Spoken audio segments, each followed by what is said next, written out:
I'm doing another kind of a test broadcast on multiple platforms. So I've got five going on, and before I forget, I'll tell you what they are. So I'm on YouTube. So I need you to subscribe. Um, I got to get 1,000 subscribers. I haven't been that active on YouTube. I have a bunch of podcasts though, which are pretty good. My podcasts kind of age well because there's a lot of content. There's not a lot of bullshit. Um, there's a lot of content that is still valuable over time. I made kind of a decision not to comment too much on current affairs during the Biden administration and get into more theory and practice, strategy, substantive discussion of issues. But enough about YouTube. So on YouTube, just subscribe. I don't know if there's alerts. Excuse me. I don't know if there's alerts. I just can't remember. But so then I'm also live streaming to my Facebook. I have two Facebook pages. One is my personal page, Jim Ostrowski. So again, like that page, follow, friend me, whatever. I generally accept friend requests unless they appear to be suspicious, or I like people who are sort of interested in you know I'd love to have arguments with people, but the bottom line is um, Facebook is mainly a place where like-minded people get together. If you want to argue with me, fine. I mean, I haven't had a serious argument with a left progressive in like 40 years because these people do not argue. I have a couple people, and, there's one lawyer friend of mine who comes on. He doesn't really discuss anything. It's like a hit and run thing. He makes some dumb point, and I, you know, blow him out of the water, and then he kind of disappears for another couple days. But generally speaking, if you friend me, I'll accept the friend request. I just added a self-avowed socialist, to my friend list. I don't mind. I mean, I'd be happy to talk to him about it. So, what I'm trying to get at is when I go live, this is really about the book party. I know I'm jumping around. The book party, book bomb on Saturday. So I'm going to do a lot of live streams during that 24 to 27 hour period, depending on how you count it. I just want to make sure that when I go live, people are getting the notifications. And if you want to turn it all off, after the book bomb, fine. But uh, I'm going to be doing some really interesting uh, live streams throughout the city of Buffalo and the county of Erie. So I just want to make sure you know about it. So whatever you have to do to click on Facebook, whether it's notifications or likes or friend requests or follow, or just I guess if you like my comments enough, Facebook smart enough to know. I guess it's one of the largest business corporations that's ever existed. They're smart enough to figure out what content you want to see. So I'm also doing LinkedIn. So again, follow me, friend me, LinkedIn, whatever, link up, whatever. I have to say I really haven't. I've spent a fair amount of time on LinkedIn, but not really gotten a lot of benefit out of it. But I suppose I've gotten a little bit. But so I'm hoping this live video carry over to LinkedIn. It kind of revives my interest in that site. But because I did get a notification from an old friend that LinkedIn told them that I was going live. So I guess LinkedIn's has some value after all. Unless you're looking for a job, I'm not looking for a job. I haven't had a job since like 1988. But so hopefully this will revive the usefulness of LinkedIn for my purposes. And what else am I doing? I know there's one more site. I can't even. Let's see. Oh, Twitter. Sorry. So, Facebook, Twitter, LinkedIn, two Facebooks, Twitter, LinkedIn, YouTube. I hope that's 5. So on Twitter, now Twitter, I've been talking about notifications. You can definitely, I have notifications on for, people I'm really interested in that I kind of need to know what they're doing. And I know people, there's some people who have me on notifications because I'll post something and they'll immediately respond, which, it's fantastic feature. So, but if you want to see, if Twitter's your thing, I know there's people on Twitter and not on Facebook and so on. Make sure you put me on your notifications because I'm going to be starting a live stream on midnight, Friday and midnight, Saturday, 12:01 a.m. down in South Buffalo. I'm starting the live stream. I'm doing it at the local government school in my neighborhood when I was a boy. And I'll talk about why I'm starting it there, Friday at midnight. So, and then I'm going to do several more, mostly during the day on Saturday from various locations that I think are relevant to the topic of the book, which is called Free the Children, which is about government schools. It's a sequel to Government Schools Are Bad for Your Kids. So please, these 5 social media that I'm following. If you want to hear my live stream, if you don't, then fine, no problem. Do something else. But if you want to know what's happening on like the number one issue in the country, the number one issue in the country is government schools. Government schools were like this sort of slow fused time bomb that, or sort of this, a virus that takes many, many years to come to fruition.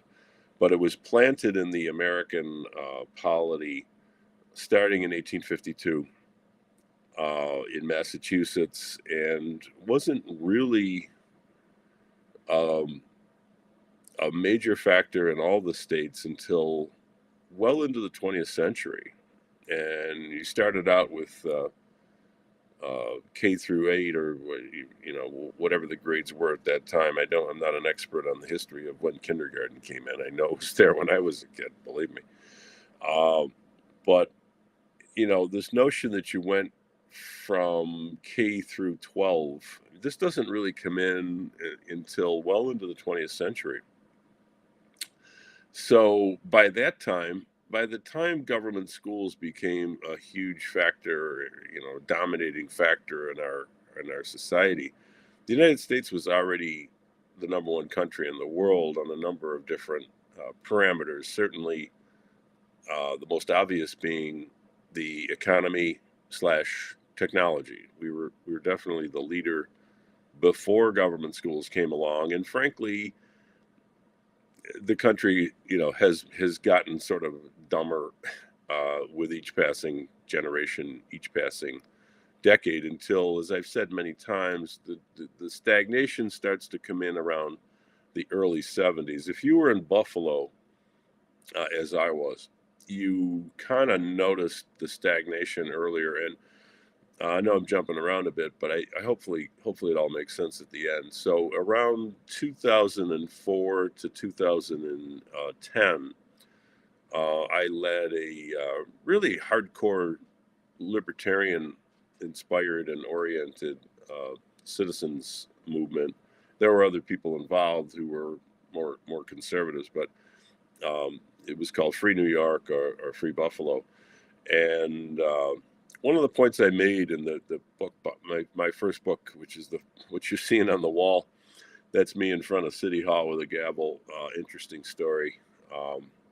You can't see it, but on the back of the book, there's also me with a gavel when I was a boy. So one of the points I made in that book is, look, you may not. A lot of people. We had social media, believe it or not, at that time. A lot of people would say, "Oh boy, I escaped Buffalo, or I live in North Carolina, or Texas, or Florida, or whatever," and I would point out that, look, you may have temporarily escaped, but the buffalo disease will find you.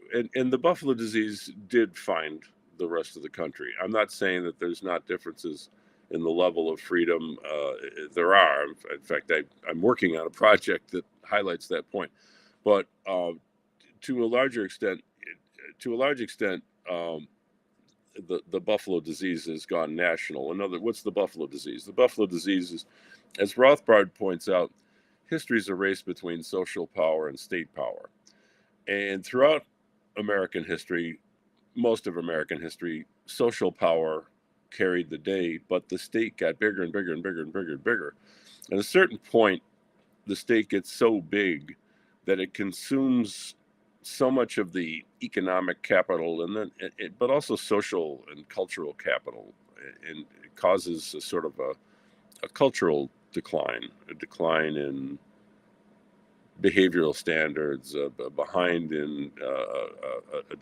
in educational standards, and just the overall sort of human capital of the population. And that happened in Buffalo. Buffalo started to stagnate in the 60s, started to decline in the 70s, and as I pointed out back the years I was speaking about, 2004, 2010, had, it was in my slogan. It's like, 45 years of decline is enough. Well, I think Buffalo's still declining. There's been some sort of artificial stimulus of the economy that's conned some people, but I think Buffalo's still in a state of decline. So, but the buffalo disease goes national. I think really starts to stagnate in the 70s, and I think the actual decline started in 2001. That's my historical hypothesis anyway, and I think continues on. We've seen the events of, the racial unrest. Well, we had the idiotic Middle East wars started by Bush and then carried on by Obama. Took a temporary vacation a bit under Trump, and now Biden's trying to get us into a fucking nuclear war, with Russia, the only country that can unequivocally destroy us. I don't know. I know China has nukes and so on. I don't think they have the capacity that Russia has at this point. Could be wrong, but certainly getting into a war with the only country on earth that could destroy us is really stupid. It's totally stupid. So we're in that state of decline. So, what are we going to do about it? Everybody's got an idea, and my idea is that the underlying all of the problems of the country and the fact that the government shanghais your kids when they're 5 and brings them into these places controlled by left progressive, mostly Democratic teachers union members or people of a similar ilk. If there's Republican teachers, they're not they're sort of squishy, sort of moderate Rockefeller Republican type teachers. There's virtually no libertarians. I know there are a few libertarians teaching in government schools, but they're like, 1/10 of one, and God bless them, and they're probably doing the best they can, but they're probably like, less than 1/10 of 1%. There might even be like 12 in the whole country. I don't know. I just happen to know like 2 or 3 of them.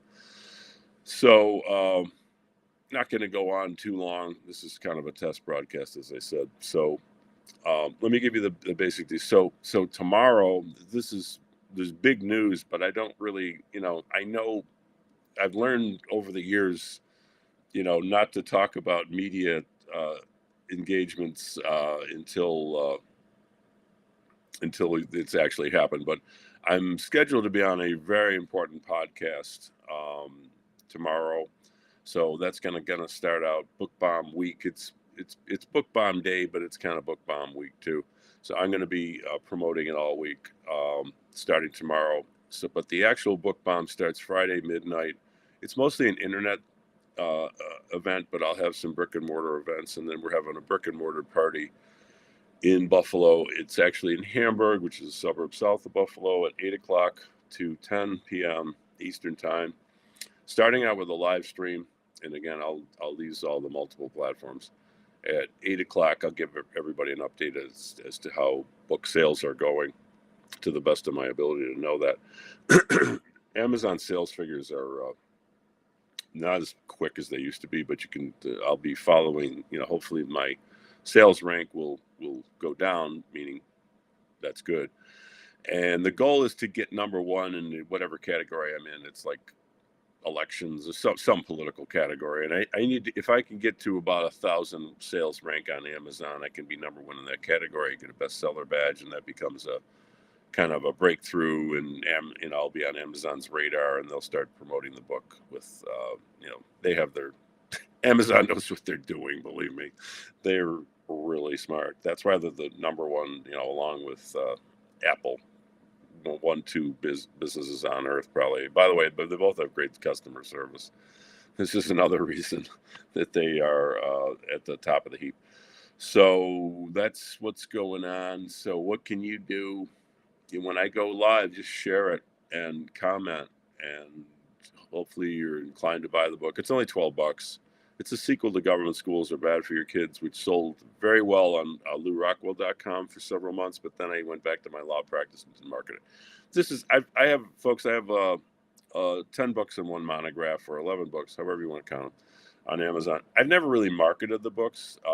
I'm very honest about my sales figures because I'm very proud of them. I've sold 15,000 books. And most of you people, unless you're regular followers, you probably never even heard of me. And you say, how do you sell that many books? Well, they're good books. It's word of mouth. I've done very little advertising and very little marketing, a few $1,000s here and there on Facebook ads over a period of years. So this is the first book I'm slowly shrinking my law practice and expanding my political activities and anti-political activities. My website's libertymovement.org. So this is the first book, Free the Children. It's on Amazon and Kindle. We're working on a audio version. I don't know if it's going to be out by the end of the week. It's going to be out shortly, though, because I know a lot of people. I listen to a lot of podcasts myself, so I've been remiss in not getting all my books on audio. I have only one book on audio. I'm going to have all of them. I'm going to have all of them on paper. And then now they have hardcover too. Whatever. I'm beginning to ramble a little bit, but so basically, what you can do if you're in Buffalo area, come to the party. This is going to be the best libertarian event since I brought Ron Paul into Buffalo in 2011. I had 2 days notice, and we had like 600-700 people. We had a traffic jam in East Aurora. So if you're anywhere in Western New York, I mean, forget whatever you're doing. If you're interested in pro-liberty ideas, educational choice, or you're just interested in getting out after the lockdown and meeting some interesting people, believe me, there's be some very interesting people there. This is the event. But if you're not in Western New York, follow the live streams on Facebook, YouTube. It's Liberty Moving on YouTube. Please subscribe, then you'll get notified when I'm live. Follow me on LinkedIn, and I think I've covered them all. It's so I have 2 Facebook pages. One's libertymovement.org's Facebook page. One's Jim Ostrowski. Then I got LinkedIn, YouTube, and whatever, Twitter. I always leave one of them out. So, and then, follow the live stream. It's going to be interesting. And then just share it out. And hopefully, buy a copy of the book or a couple of copies. You can buy a Kindle. I think it's like $7. The book's $12. I mean, come on, $12. It's like, a cup of coffee and a bagel these days. It's nothing with inflation. So we will. I'm going to end it there. I know I've talked way too long for a test broadcast, but I'm prolix or whatever the right word is. I don't even know. So I'll see you soon. Stay tuned for a major podcast broadcast tomorrow on one of the most important podcasts, frankly, on earth, if you're in favor of liberty. And then, hopefully they'll continue to get media attention throughout the week leading up to Saturday when we start the book bomb at midnight. Thank you very much.